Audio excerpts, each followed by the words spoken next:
Olá, colaboradores do Hospital Gonzaga Mota de Messejana. Aqui é Divan Mendes, engenheiro de segurança do trabalho da SPDM, e eu venho trazer para vocês a reciclagem do treinamento de saúde e segurança do trabalho para a reciclagem do ano de 2025. Esse treinamento é aplicável a todos os colaboradores que desempenham atividades no Hospital Gonzaguinha de Messejana, seja ele SPDM, servidor ou prestador de serviço. É importante que ele tenha esses conceitos básicos de saúde e segurança do trabalho para desempenhar suas atividades na unidade. Começando logo a falar da parte de proteção respiratória, certo? E diferenciando o que vem a ser uma transmissão por gotícula e uma transmissão aérea, que é a transmissão por aerossóis, Toda pessoa, quando tosse ou espirra, ela projeta gotículas e aerossóis, certo? As gotículas, elas são maiores que 5 micrômetros, 5 micrômetros, um micrômetro é uma unidade de medida, certo? Ele vem lá do metro, a milionésima parte de um metro, Você pega um metro, divide 1000 vezes, você tem um milímetro. Você pega esse milímetro, divide 1000 vezes, você tem um micrômetro, Então, é uma unidade de medida para pequenas partículas, certo? As gotículas, ela têm mais de 5 micrômetros, Elas são visíveis a olho nu e são projetadas geralmente até 1 metro de distância do paciente, certo? E elas se alojam nas superfícies e no solo. Os aerossóis, por serem menores, eles não são visíveis a olho nu, certo? E eles são projetados a mais de 1 metro e permanecem pairando no ambiente, certo?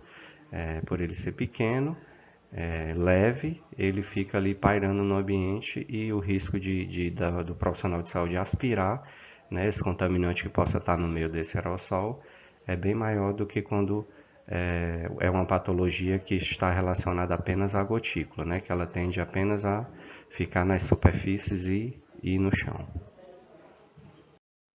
Vamos falar agora da proteção respiratória para gotículas e para aerossóis, certo? Para gotículas, a máscara cirúrgica atende tranquilamente, certo? Ela vai proteger contra aquelas gotículas maiores do que 5 micrômetros, certo? Precisa ser utilizada corretamente, com clipe nasal no septo nasal, os tirantes por trás da orelha, para promover o máximo de cobertura e vedação das vias aéreas do colaborador, certo? A PFF2 em 95, ela já é um EPR, um equipamento de proteção respiratória, certo? Possui certificado de aprovação dado pelo Ministério do Trabalho, possui quádrupla camada, certo? Toda a peça facial aqui, ela é o filtro, certo? Que possui quádrupla camada e tratamento eletrostático, certo? É uma trama muito, muito fina, muito fechada de fibras, mais o tratamento eletrostático, que vão promover a retenção dos aerossóis, aqui no equipamento, certo? Obviamente, ela precisa também ser utilizada da forma correta. Clipe nasal no septo nasal, bem promovida a vedação. Tirante superior por cima da orelha, tirante inferior por baixo da orelha, para promover a correta vedação no rosto do profissional. Aos profissionais que precisam usar esse EPR, esse EPI, a gente não recomenda barba, porque a barba vai criar espaços entre a pele do colaborador e o respirador, por onde vão entrar os aerossóis, certo? Então, para quem utiliza no cotidiano, precisa utilizar no cotidiano esse tipo de proteção, não é recomendada a barba, certo? E qual a diferença entre PFF2 e N95, certo?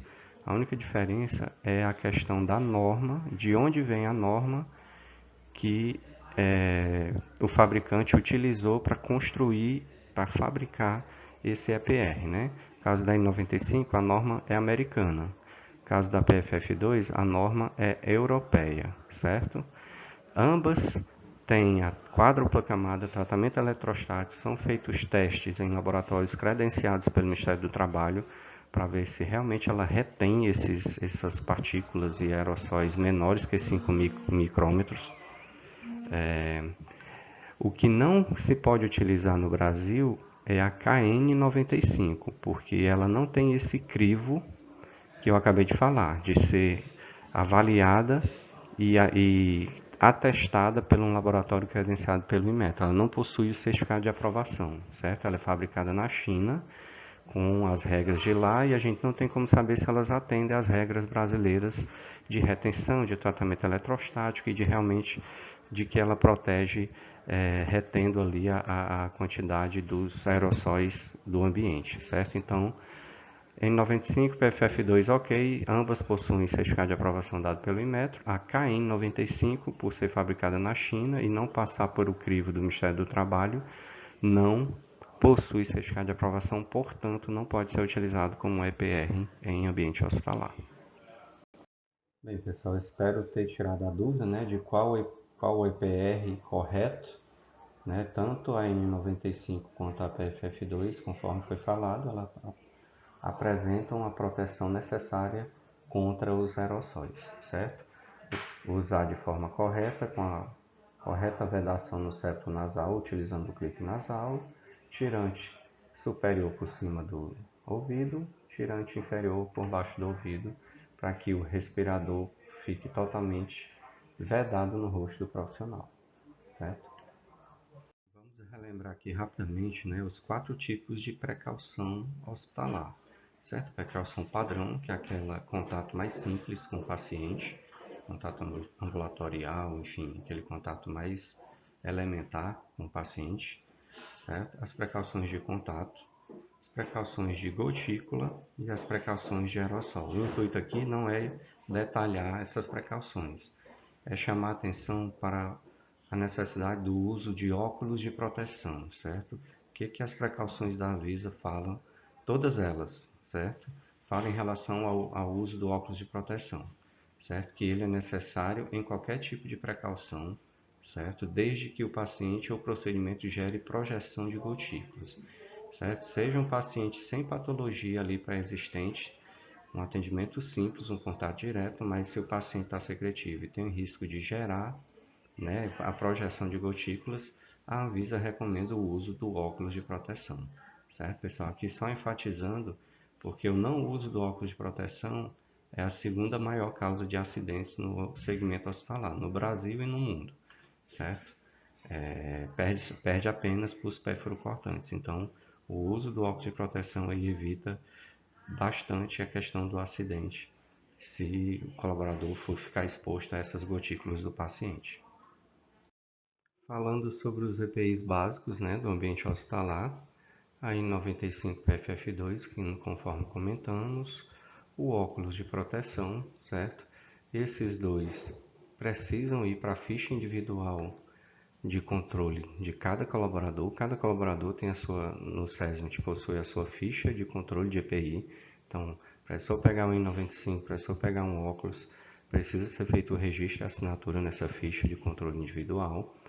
Existem também os outros materiais descartáveis que também são materiais de proteção, né, como é a máscara cirúrgica, conforme a gente comentou, para gotícula e proteção das vias aéreas do colaborador, luvas de procedimento, gorros, propéis, aventais, no caso desse aqui impermeável, para proteção contra aerossóis, mas tem outros tipos de aventais mais simples também para proteção de contato.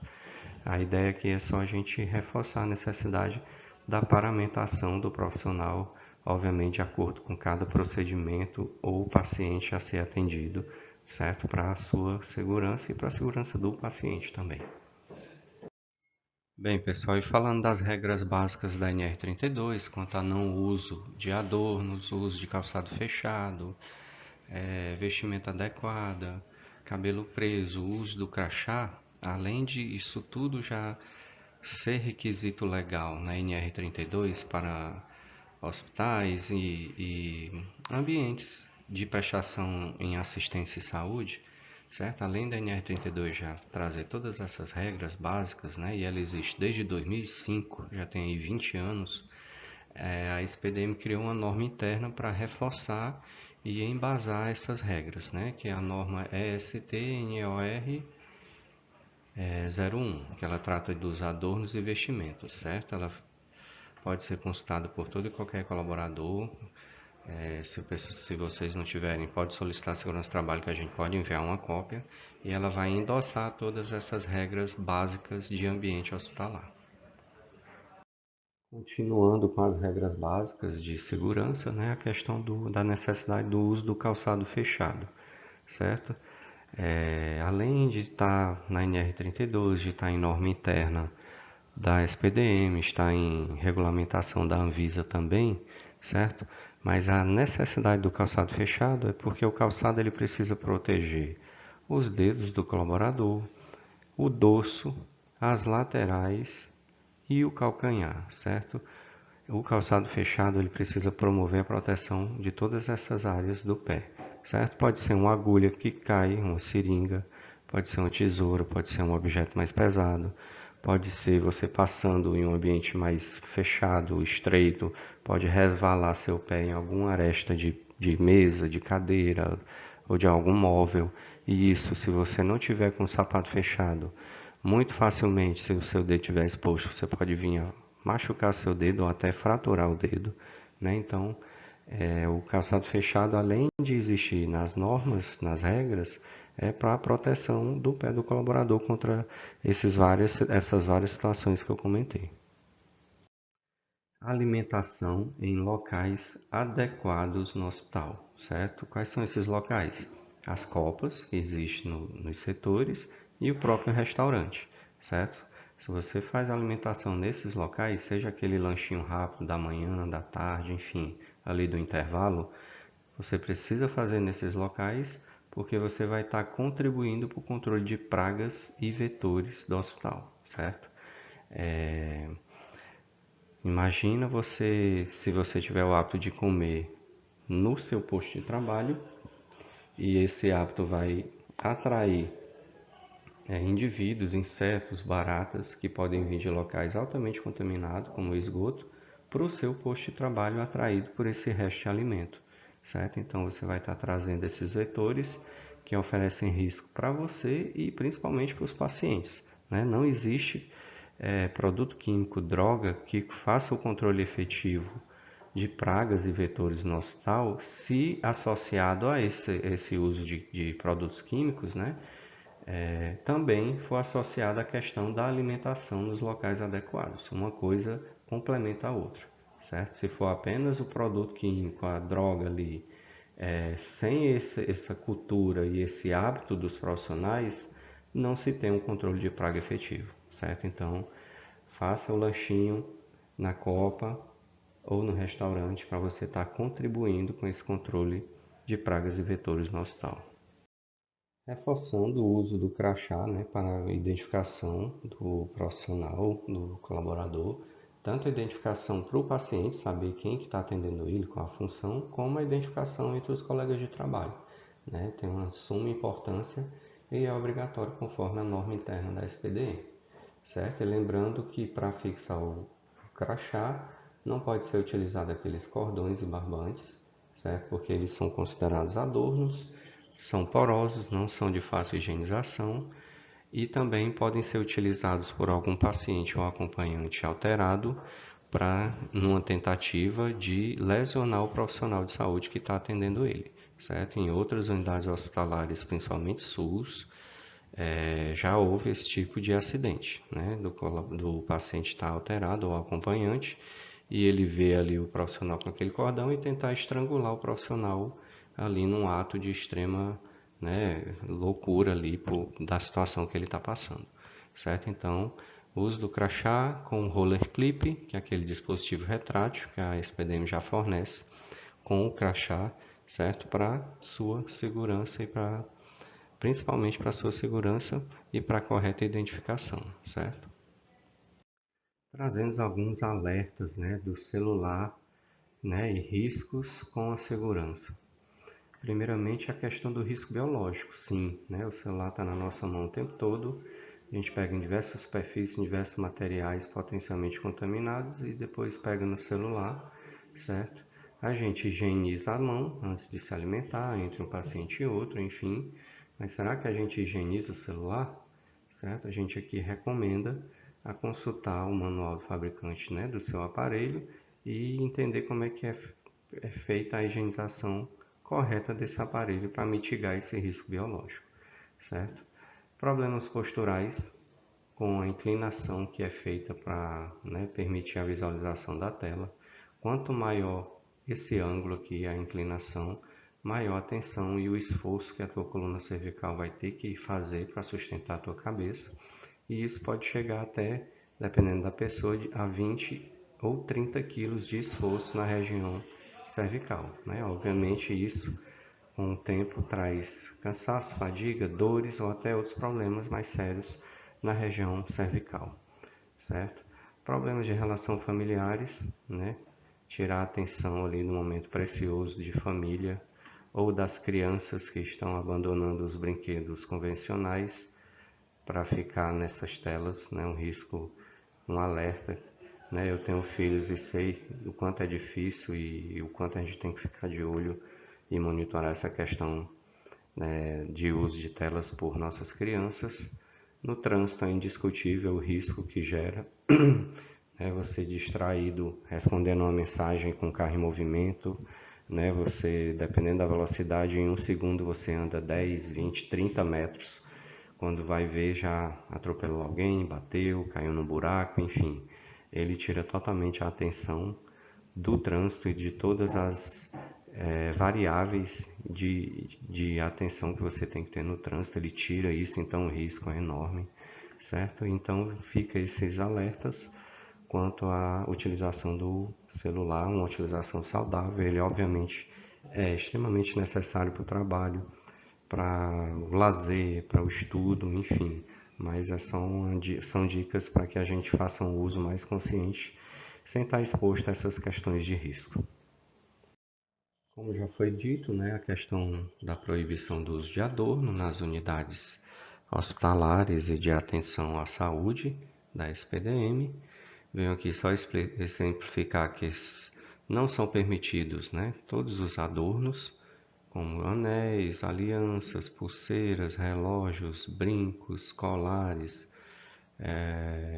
cordão de crachá e piercings, né? Todo material similar não pode ser utilizado pelos profissionais de saúde, administrativos e de apoio das unidades onde se tenha paciente, certo? Então, como já foi falado, é item da NR32, está também na norma interna da SPDM, além de regulamentação da Anvisa, ok?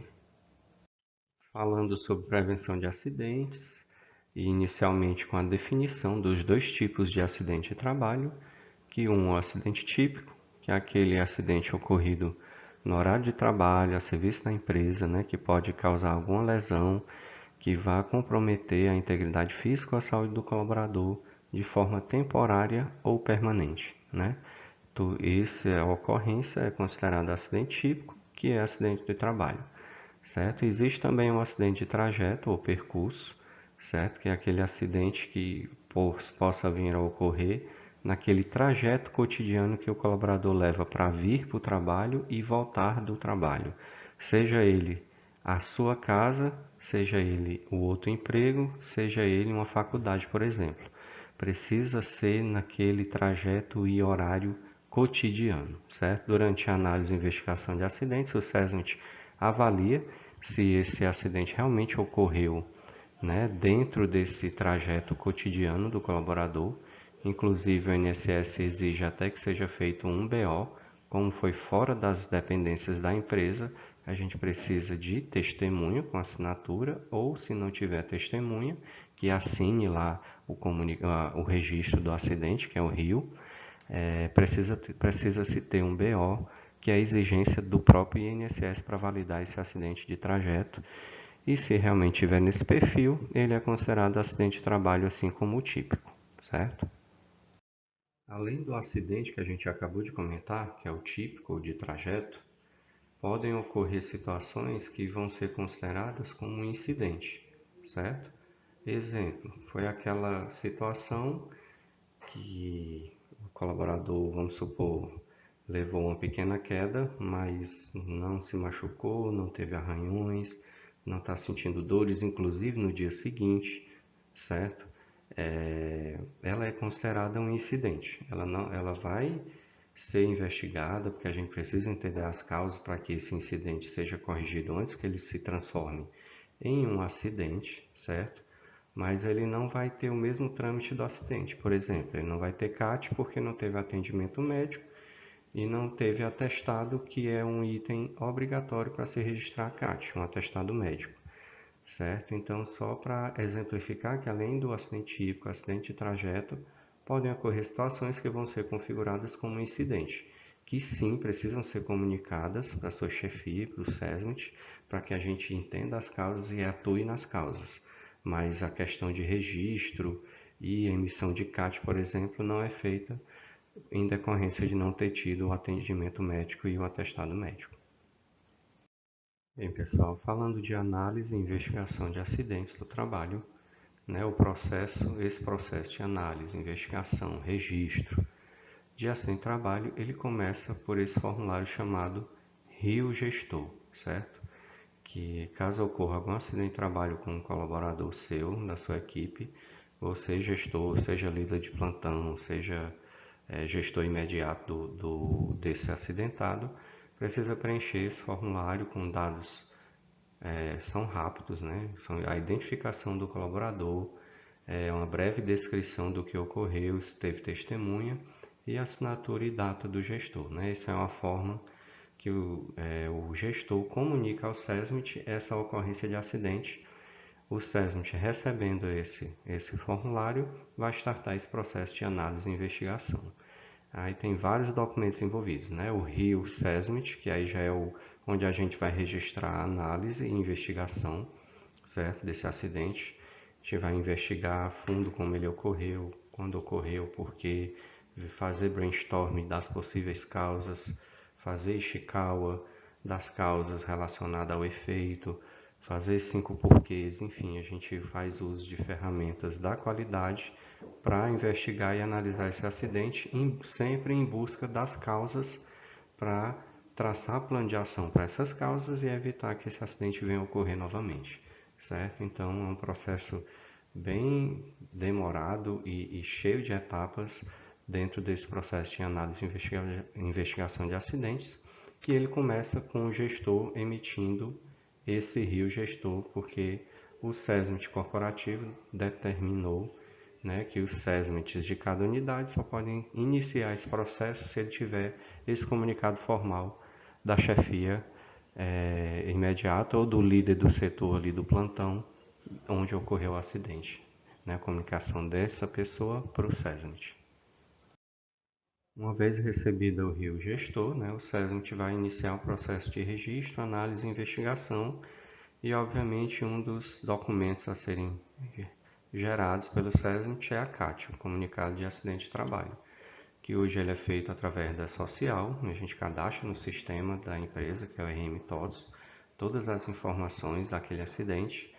Essas informações é enviada para a Social e depois é que gera o formulário de CAT, né, do colaborador, que hoje ele não precisa mais ser impresso, porque durante o envio do E-Social, essas informações já são assinadas pelo representante da empresa via sistema, via certificado digital, certo? E a partir do momento que a E-Social dá o OK que recebeu essas informações da CAT, o colaborador pode baixar a CAT dele no app Meu INSS, né? Então a empresa não precisa mais dar aquela questão das várias vias de CAT para o colaborador e outras áreas, né? O colaborador já consegue ver a CAT direto no app dele no Meu INSS. E existem também vários outros formulários que eu não coloquei aqui, mas o processo de acidente ele pode ter até 14 etapas, né? Desde coleta de sangue do paciente fonte, do acidentado, se for um acidente com material biológico, emissão de SINAM, RIO gestor, RIO SESMIT, vários registros em sistema, enfim, são várias etapas que vão culminar para que esse processo seja concluído, certo? Eu trouxe aqui as principais, mas é um processo realmente bem amplo e complexo para garantir, né, direitos ao trabalhador, prevenir acidentes futuros e também resguardar a empresa no tocante a essa questão da gestão dos acidentes. E para concluir, né, a gente deixa aqui algumas dicas e mensagens para reflexão de como a gente desenvolver uma cultura de segurança no ambiente de trabalho, né? Todo e qualquer colaborador pode relatar, avaliar, né? Aborde, previna, aprenda com os quase acidentes e incidentes, certo? Notifique os eventos do seu setor, seja ele um acidente de trabalho, seja ele uma ocorrência com o paciente, seja ele uma condição insegura do ambiente, certo? Não deixe que os atos inseguros façam parte do seu dia a dia no ambiente de trabalho, certo? Não caia na questão do, eu fiz uma vez, deu certo, eu vou continuar fazendo porque já tenho experiência e eu sei como fazer, né? Mas um dia esse ato inseguro vai se transformar em um acidente grave com você, certo? Todos devem seguir as mesmas regras de segurança quando estiverem em local de trabalho, independente da hierarquia, do cargo, da função. Importante que isso seja uma adesão de todos os profissionais, obviamente.